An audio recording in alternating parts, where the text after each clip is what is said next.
சுஜித்ரா இறக்கிய இடி. ஸ்ரீகாந்தை அடுத்து யார் அந்த டாப் ஸ்டார்? இளம் இசையமைப்பாளருமா? நடிகர் ஸ்ரீகாந்த் கைது விவகாரம் பரபரப்பையும் அதிர்ச்சியையும் ஏற்படுத்தி வரும் நிலையில் போதைப் பொருளை பயன்படுத்தியது தொடர்பாக மேலும் சில பிரபலங்கள் சிக்கலாம் என்கிறார்கள். இந்த நிலையில் இசையமைப்பாளர் விஜய் ஆண்டனி, பாடகி சுஜித்ரா உள்ளிட்டோரும் தங்களது கருத்துக்களை சோசியல் மீடியாவில் பகிர்ந்துள்ளனர். இதுகுறித்து பிரபல தயாரிப்பாளர் பாலாஜி பிரபு தன்னுடைய கருத்தை பேட்டி ஒன்றில் தெரிவித்துள்ளார். விஜய் ஆண்டனி செய்தியாளர்களிடம் கூறும்போது, இன்னைக்கு நேத்து இல்ல, இப்போ நம்முடைய கூட்டத்துல கூட ஒருவருக்கு போதை பழக்கம் இருக்கலாம். பல நாட்களாகவே சினிமாவில் போதை பழக்கம் இருக்கிறது என்று கூறியிருந்தது பலரது கவனத்தை பெற்று வருகிறது. அதேபோல ஊடகம் ஒன்றிற்கு பாடகி சுஜித்ரா அளித்திருந்த பேட்டியில், திரைத்துறையை பொறுத்தவரை போதைப் பொருட்களை பயன்படுத்தும் யாருமே ரத்த பரிசோதனை செய்ய அனுமதிக்க மாட்டார்கள். ஷாருக் கானின் மகனுக்கு கூட ரத்த பரிசோதனை மேற்கொள்ளப்பட்டதா தெரியவில்லை. மும்பை போன்ற இடங்களிலிருந்து சில கௌரவ வேடங்கள், ஐட்டம் பாடல்களுக்கு நடிக்க வருபவர்கள் போதைப் பொருள் கலாச்சாரத்தை தமிழ் திரைத்துறைக்குள் புகுத்திவிட்டனர்.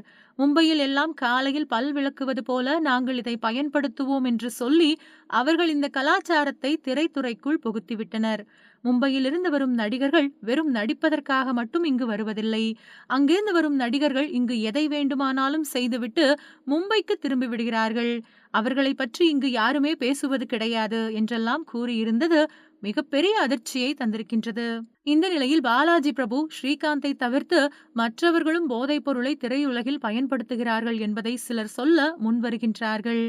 விஜய் ஆண்டனியும் அதைத்தான் சொல்ல வருகிறார். அவர் பேசும்போது நிறைய பேர் போதைப் பொருளை சினிமாவில் பயன்படுத்துகிறார்கள், இந்த மேடையிலும் பயன்படுத்துபவர்கள் இருந்தாலும் இருக்கலாம் என்கிறார். அப்படியானால் அந்த மேடையில் மொத்தம் 10 பேர் தான் இருப்பார்கள்.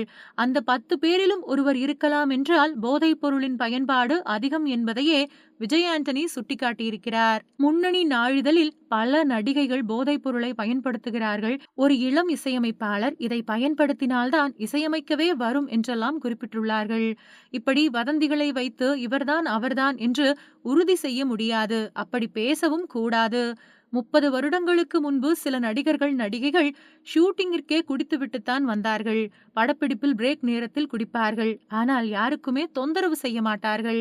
இதை நான் நேரடியாகவே பார்த்திருக்கிறேன். இது பல காலமாகவே இருக்கின்றது. ஆனால் இதே சினிமாவில் தான் சிவகுமார், அரவிந்த் சாமி, மம்முட்டி, ஏ.ஆர். ரகுமான் போன்றோரெல்லாம் ஒழுக்கமாகவும் இருக்கவே செய்கிறார்கள்.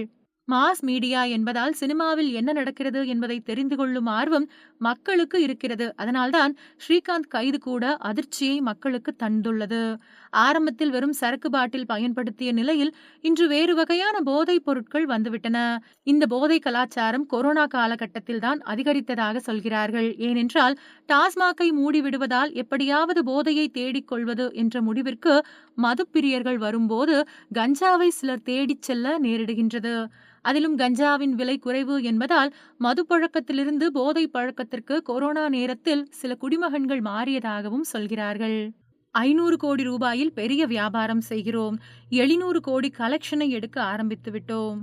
எனவே உலக அளவில் தமிழ் படங்களுக்கு பெரிய மார்க்கெட் உள்ளது. அப்படி இருக்கும்போது பாலிவுட்டில் இருந்துதான் இந்த போதையை அறிமுகப்படுத்தி விட்டார்கள் என்று சொல்லிவிட முடியாது. ஒரு சிலர் அங்கிருந்து வந்து நடிப்பதால் இதை தெரியப்படுத்தியிருக்கலாம். நம்முடைய தமிழ் நடிகர்கள் அன்று மலேசியா, சிங்கப்பூர் சென்றதே பெரிய விஷயமாக இருந்தது. இன்று உலகம் முழுவதும் நம்முடைய தமிழர்கள் செல்கிறார்கள். மற்றொரு பக்கம் club, bar, get together, social get together என்று தமிழ்நாடு தவிர்த்து அனைத்து மாநிலங்களிலுமே நடந்து கொண்டுதான் இருக்கின்றது. எனவே இந்த போதைப் பொருள் கலாச்சாரம் எங்கிருந்து வந்தது என்பதை விட இதை இங்கிருந்து அப்புறப்படுத்த வேண்டும் என்பதே முக்கியம் என்றார்.